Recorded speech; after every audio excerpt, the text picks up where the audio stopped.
hear that? So it hasn't rained for a while. You kind of see everything's getting dark. And we can kind of see, oh, maybe this will be hard enough. We really haven't had a test to see if they actually leveled everything out, but I will say, look at the water. I don't know if you can see that or not.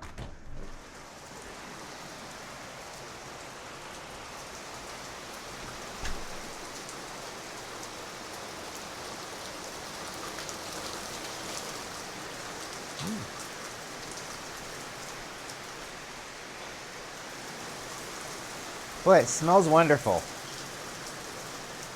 I'm not making fun of it. I actually think it smells great. I really didn't put anything together yet, did I? Good morning. Everything's just kind of sitting out. I did clean out the air fryer, by the way. I did that yesterday. I should have done it earlier than that, but I don't know if it's easier or harder to do that clean out with it being semi-warm and pourable, or solid and then just scraping it out. I think it's one of those 6 of one, half a dozen of another things that we all encounter on a daily basis. Let's see. OXO Rapid Brewer time again. I can't get enough of this. It's making the flavored coffees just that much more fun, because it brings out the taste. Because we kind of had steps, didn't we? We had the Chemex that made everything taste really good to begin with, and then we bought the Clever, which seemed to accentuate the flavors in a different way. And now there's this, where it's designed to be in concentrate, and you can kind of add water or not add water, depending on how you feel. And it's just, there's just so many different ways to make coffee these days. And it's just, we use the espresso here to clean it out a little bit, since this is a little bit of an older coffee. This, however, this is the Guatemala, a dark chocolate, tobacco, and black tea. I thought the black tea and tobacco seemed very fascinating, so we're gonna concentrate it. We're gonna do an espresso fine grind, and then we're going to pass it through. But as I said, since I put the one flavor through yesterday,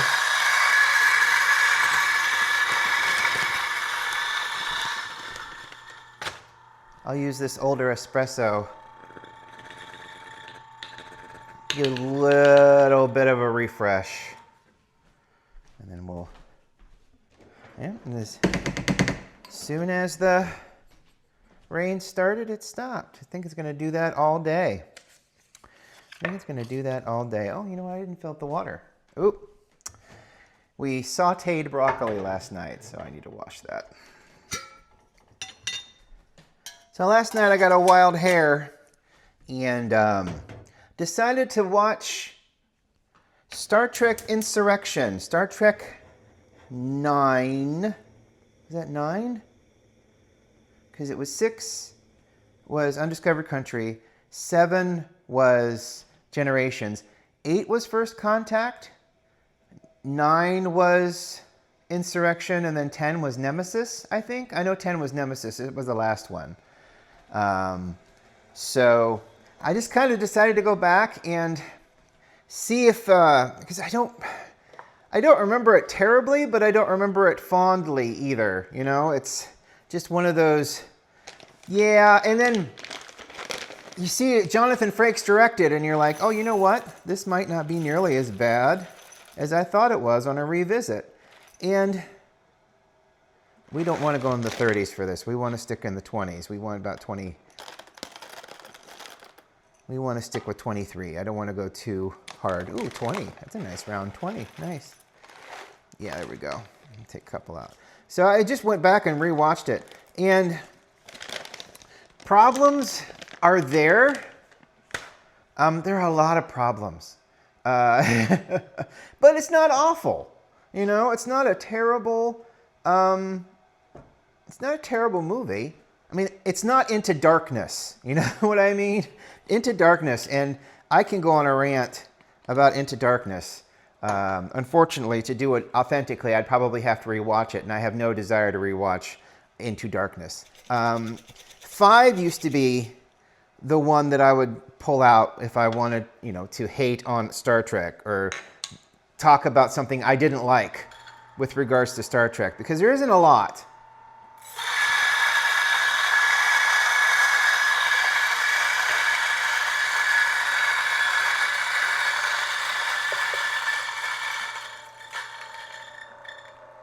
It's actually really funny because people hate on Discovery, and I kind of like Discovery. I certainly like Discovery more than Star Trek 5, and a hell of a lot more than Star Trek Into Darkness. But the other movies from from the TNG era, there are good ones. First Contact is really good. Generations is good. Nemesis is really kind of hard, except I'll tell you, it's probably one of the best space battles out there. They love to go to nebulas. I think they were in a nebula or something like that to help try to defeat the cloaking device. Is that right? I think that was how that goes. I haven't seen that one in a minute, but I know that one kind of gets a bad rep. But I don't mind Nemesis. But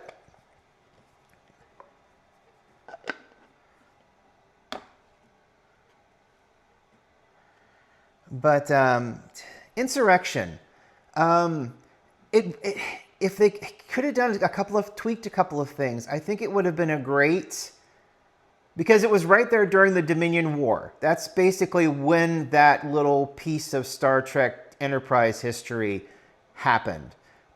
Is during the Dominion War. They mention it several times. They mentioned the Cardassians. They mentioned the Dominion.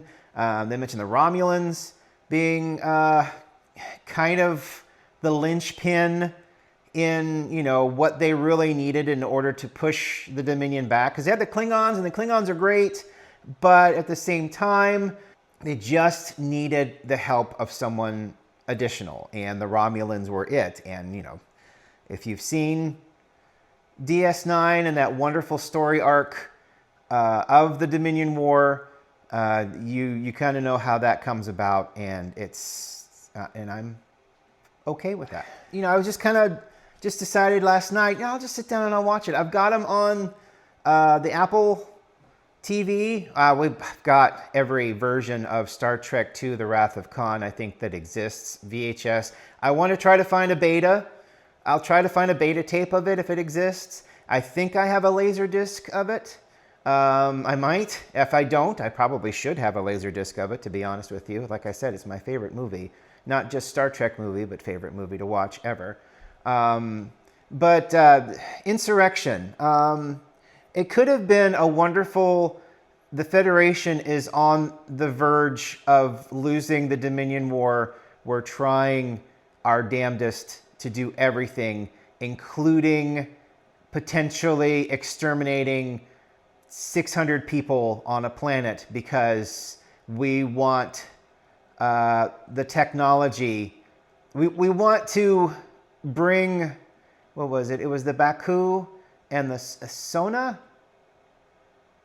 Because the Baku were the people that were on the planet who were not indigenous, but at the same time, they're the species that's on the planet that's sentient.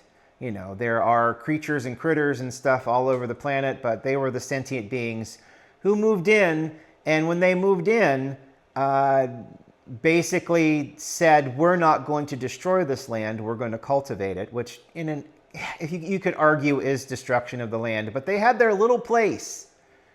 And the rest of the planet was just as it was. So I can't really hate on that as much as I would love to hate on colonizing and colonizers, of which I am descended of. But still, halfway, the other half is indigenous. So, I don't fight with myself, but at the same time, I'm aware.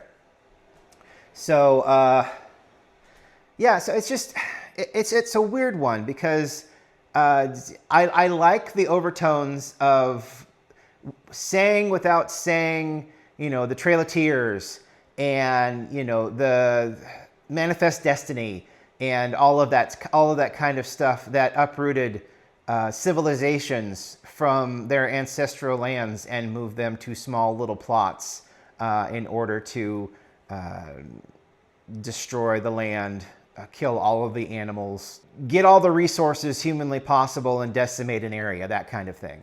So, and that's basically what the Sona were doing. I mean, the Sona were the face-stretching people.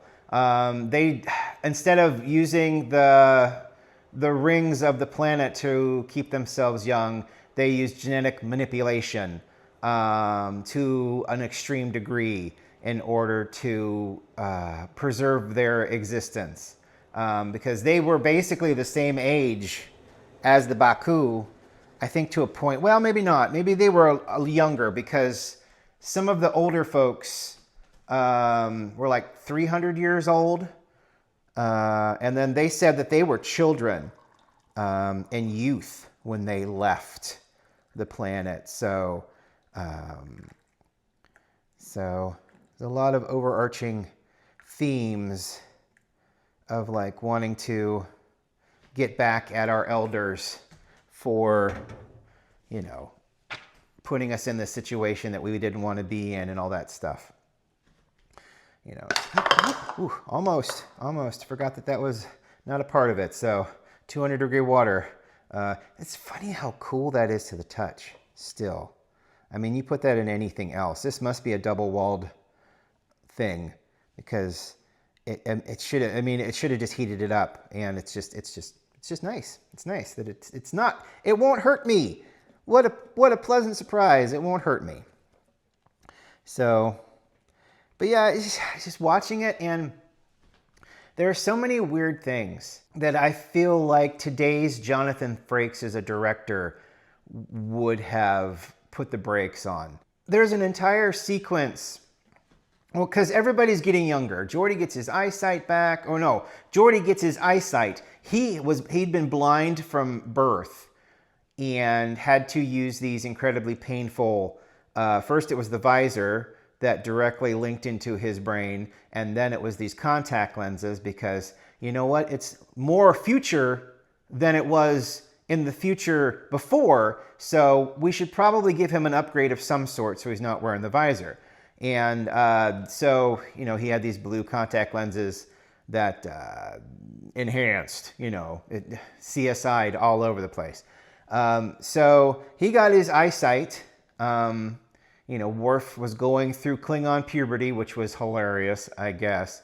And then the weirdest interaction, I think, between everybody on that planet was Data being the creepy youth pastor to the 11-year-old.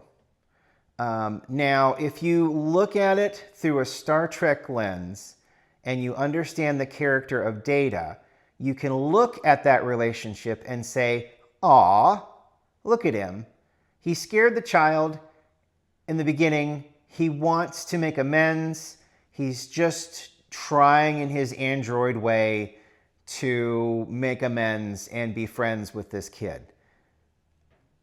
But if you kind of step back away from that and you see the interactions, you're like, Data, you need to take it back about 20 notches. So it's like, I don't know, it's just there's just a lot of that as well when we get to the story beats of each individual character, of which it's just Data and the 11-year-old. It's Worf and his pimples. It's Riker and Troy getting randy for each other, and Riker shaving. It's Picard having his look. See, I can do a love story arc without Crusher thing, and I love the transport out at the very end, because Picard's on one side of the line and Crusher's on the other side of the line, and Gates McFadden didn't have a big enough role in this film. And it's really interesting. I think that that's really interesting. I don't know why, but it was just really funny because it was like there was a boob joke which was facilitated by Marina Sirtis and Gates McFadden while they're taking the Baku up the hill to get to the caves so that they're not taken away. Don't your boobs feel firmer? That was the joke that they had that I'm sure some man wrote. She's got a couple of funny throwaway lines, but at the end she is totally thrown aside for the 300-year-old who is Picard's love interest, who we never see ever again. Or you don't even see her in Picard, That's how much people were really gravitating towards that character. Wow. Wow. I mean, it's just a funny thing. I think we're getting foam now. Yeah.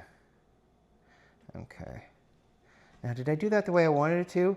Not particularly. I filled it up all the way to the line. What I need to do next time is I want to do this Guatemala, and we'll do it again here in a minute. I want to do the Guatemala, but I want to do it with the 80 grams of water, and then, yeah, there it's hissing now, and then do the technique to try to make it a little bit more espresso-y.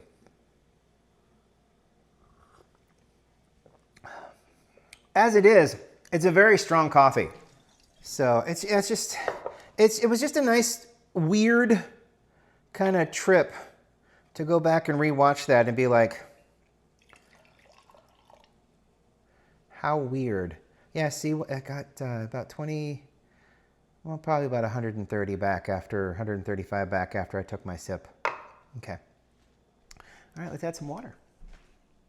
Mellow it out a little bit. I'll add about 100 grams of water, so we'll take it up to 2.7. Yeah, that's really nice. That's a good coffee. Roaming Goat Coffee Roasters. I believe they're the Hilliard people.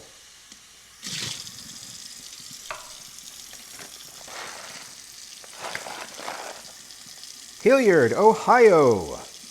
Yes. Hilliard, Ohio. Beautiful. But it's just one of those movies. It's like, it's okay. But I was getting to the moment.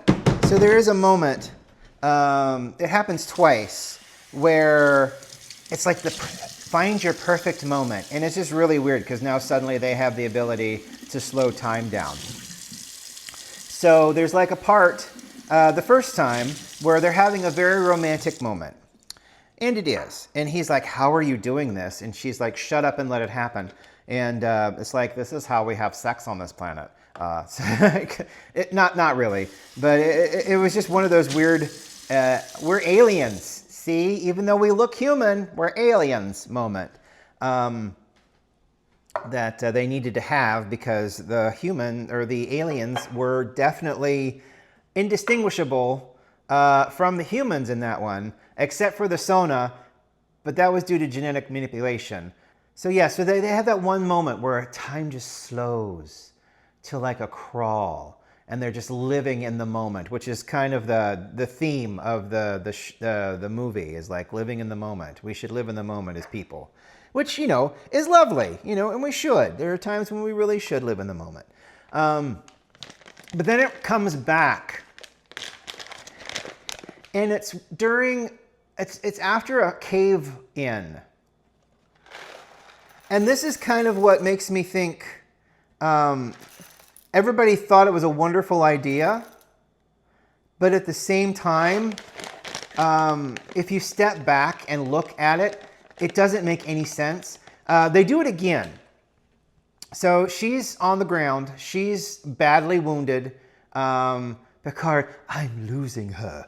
And she opens her eyes, and he's like, stay in this moment with me. And so they slow down time, and all of the sand and dirt coming off of the ceiling because of the cave collapse slows to a crawl.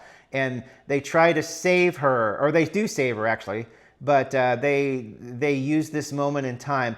But the problem with that is we don't know if the moment in time is held in a bubble around them, or if the moment in time is like the entire planet. So basically, they could be really screwing with other people across the planet. I mean, they could hold a moment in time and sleep for 8 hours and then wake up and then, you know, be like, I haven't slept in days, you know, for like a gag. It's just super weird because they hold the moment in time, which would technically slow Data and Worf digging them out. So basically, she would still die.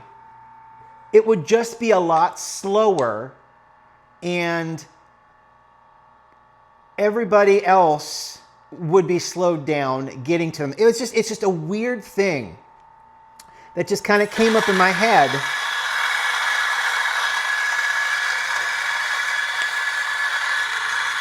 While I was watching the movie, I'm like, because they did it the first time, and I'm like, okay, they revisit this, don't they? Yeah, they revisit this, and not only do they revisit this, but it's really weird. And then you get to the point where, you know, they're in the cave, and she's dying, and it's like, hold on to this moment with me. And it's like, great, hold on to the moment, prolong your death. They're still not going to get you in time because you are slowing the entire world down, theoretically. It's just wild. It's just wild to think about how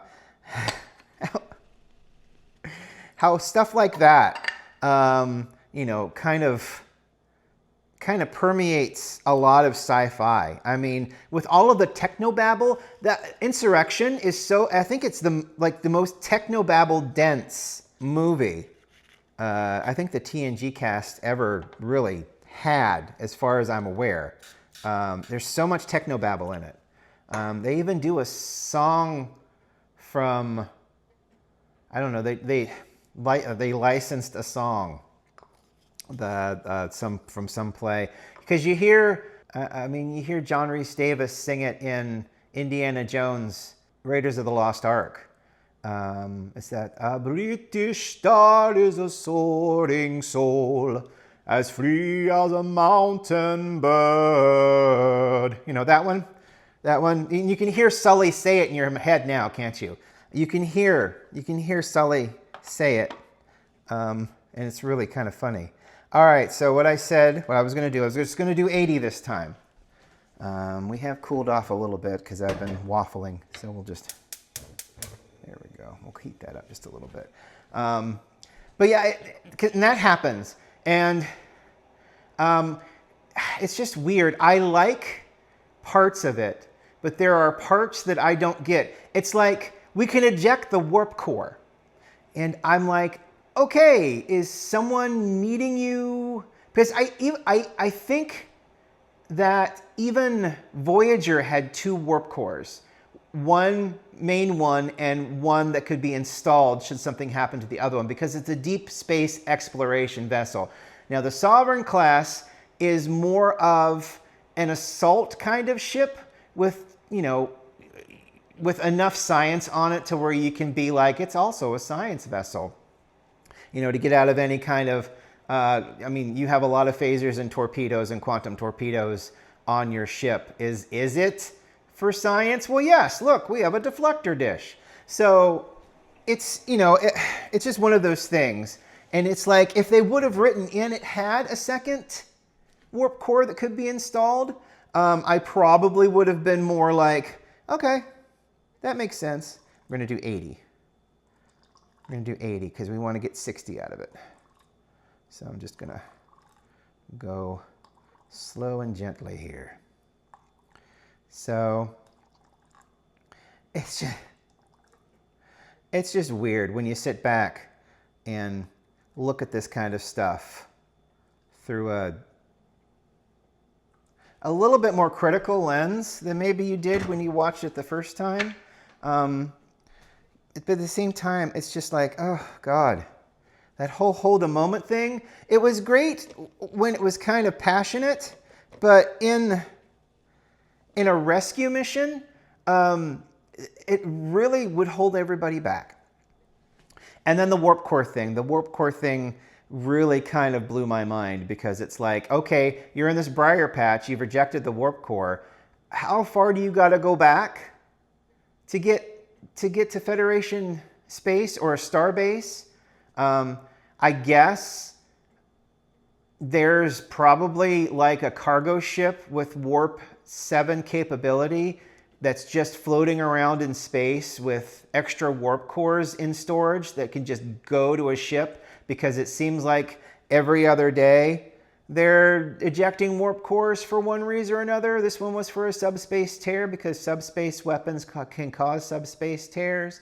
And the warp core was dragging it along like a zipper through the briar patch and all of that stuff. And I don't know why the antimatter from the warp core hitting that didn't.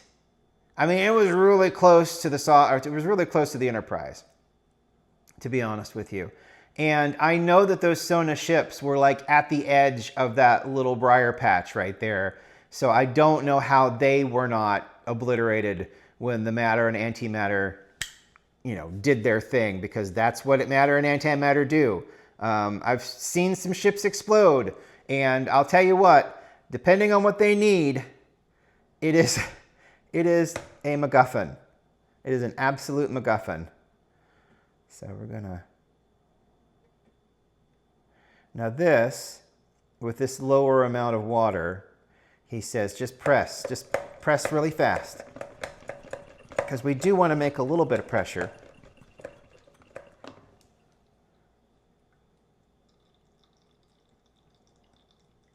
So let me get my other cup here. And we'll use this one.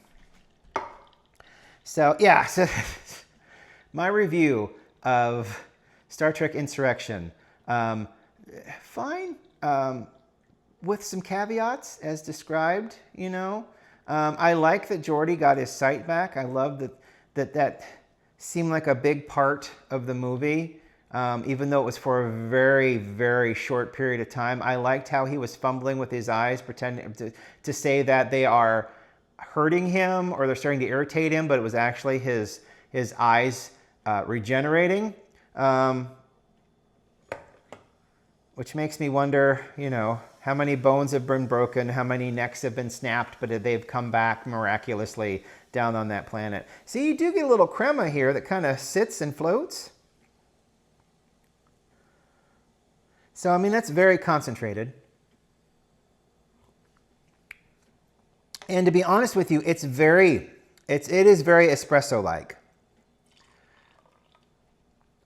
So I put 80 grams in with that little sip. Probably took off 5 grams, so I would say we got about 60 grams out. And look at how deep and dark that is. And it tastes good. It's not as bitter as this. Well, I need to do this over here so I can monitor how much. 58. Actually, you know what? I could put half of that in there. A little over half. And then I bought half and half. What do you know? I bought some half and half. The other one had like next year, and I didn't trust that at all. February 1st. I wonder if that's if you don't open it by. I mean, for something that just touts, hey, we're just organic milk and organic cream, that really seems like a long time to hold even pasteurized stuff, doesn't it? I don't know, maybe I'm just weird. Well, I am weird. I just had a whole discussion about Star Trek Insurrection. Put a little half of that in there. There we go. What's really nice is that it kind of mixes itself.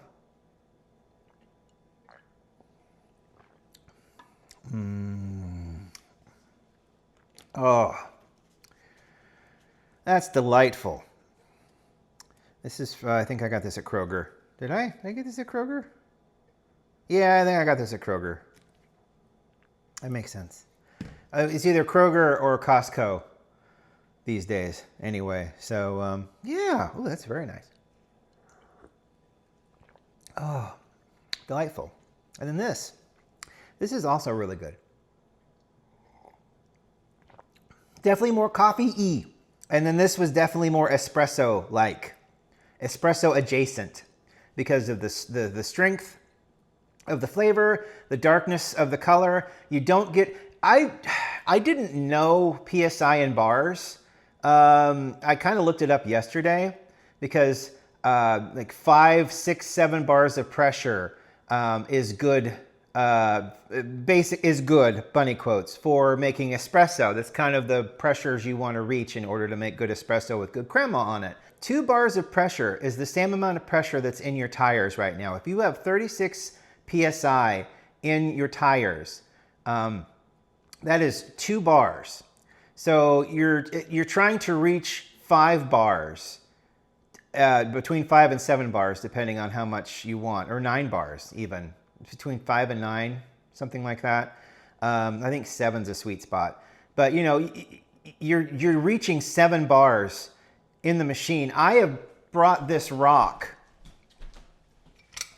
the pressure of this rock, up to like 7 bars, which is like right there. There's the 5. I guess the light's on it. So 5 is right there, and then 7 is where the 100 is. I mean, it kind of shows the PSI. So 50 PSI, you know, is just below the 5. So it's like, and I didn't really think about it, but 2 point something bars is the amount of pressure you have in your tires, which is insane to think you can generate that kind of pressure in that device to make, you know, to make crema, to make espresso, and you're not going to generate that in this. It's just a hand pump. It's constantly losing pressure because of the seal here. I mean, there's no rubber gasket here, but it does screw tight, but it is not sealed. It's just this plastic meeting this plastic down here. So it's not meant to build that kind of pressure. It's just meant to push coffee through. God, for easy cleanup, that is the best. So yeah. Yeah, I just like, you know what? It's on my, I've got it here. I don't think I've seen it in a very long time. Why don't I just watch Insurrection? Why not? Because I saw Nemesis and I'm like, you know what? Nemesis kind of bummed me out. I don't like the Enterprise E. I think the Sovereign class of vessel is when everything started to go downhill when it comes to ship design. I am definitely not a fan of the Sovereign class and all of its angular stuff.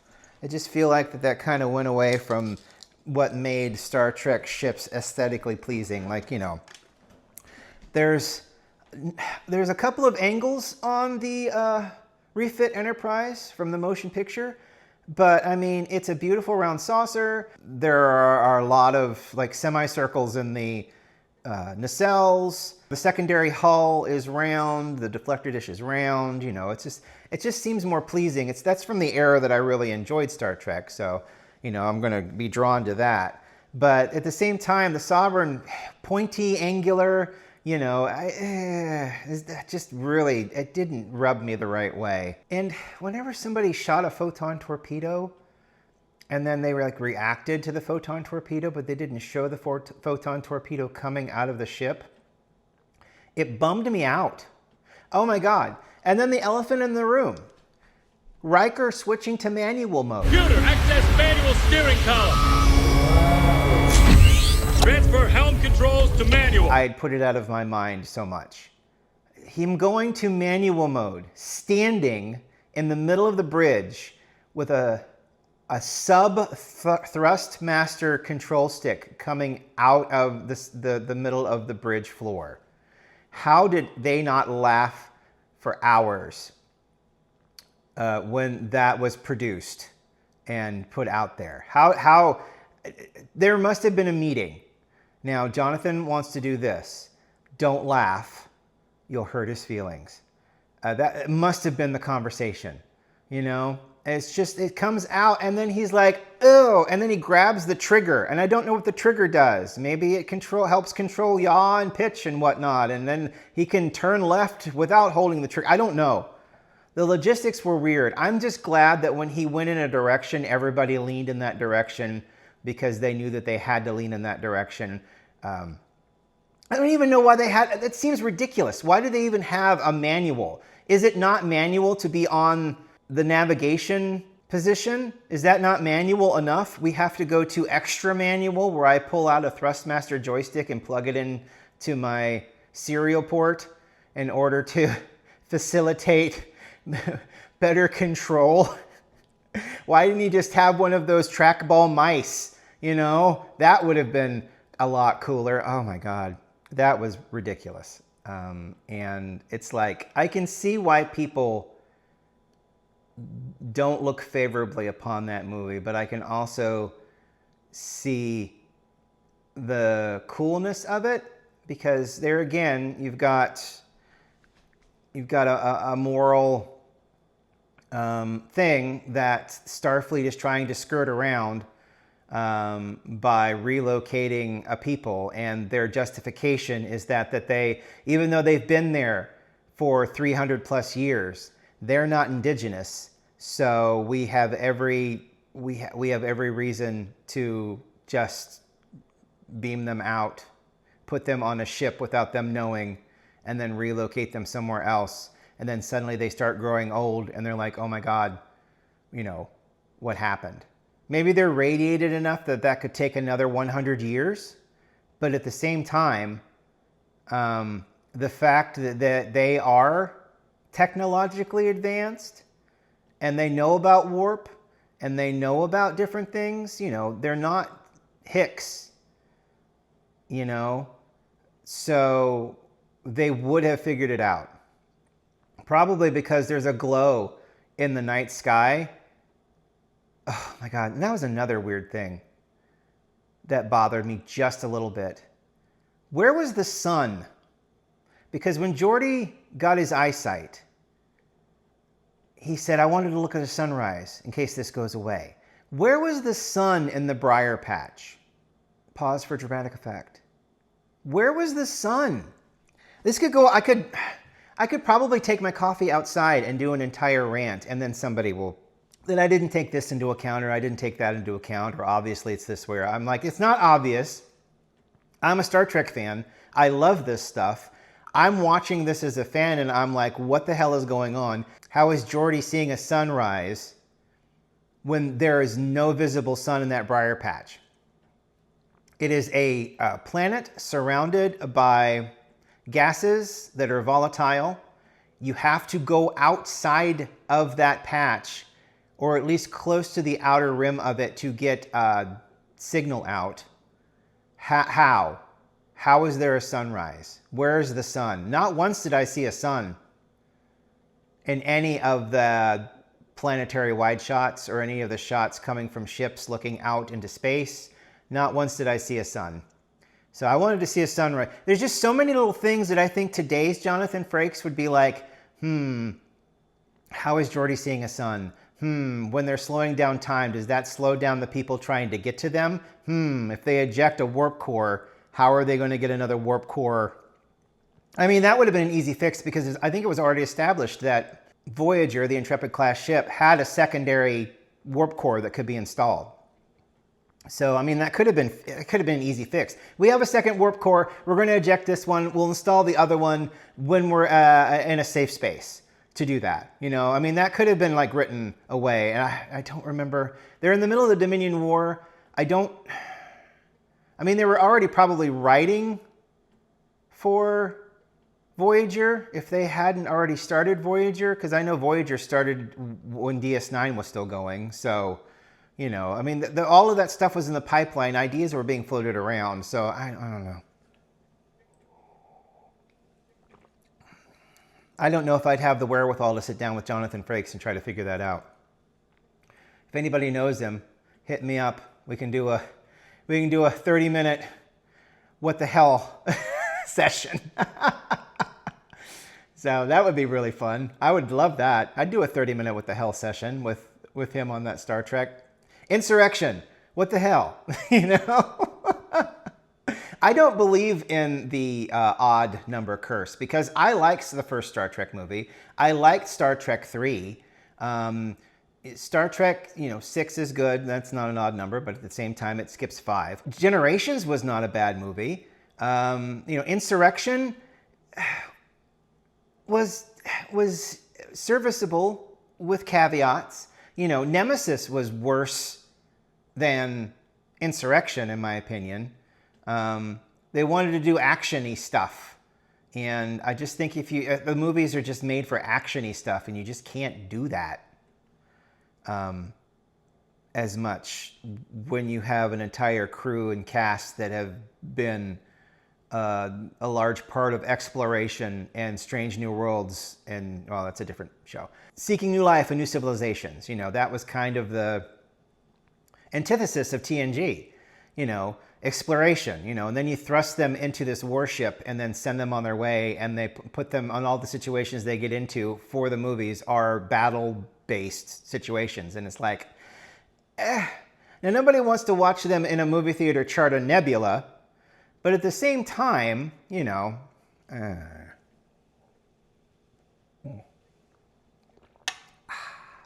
was good. I like that. Thank you for watching today. Thank you for hearing me rant today. I really appreciate it. I hope you have a wonderful weekend. We will talk to you on Tuesday of next week. I got to go to the doctor and ask him questions. Great. See you later. Bye.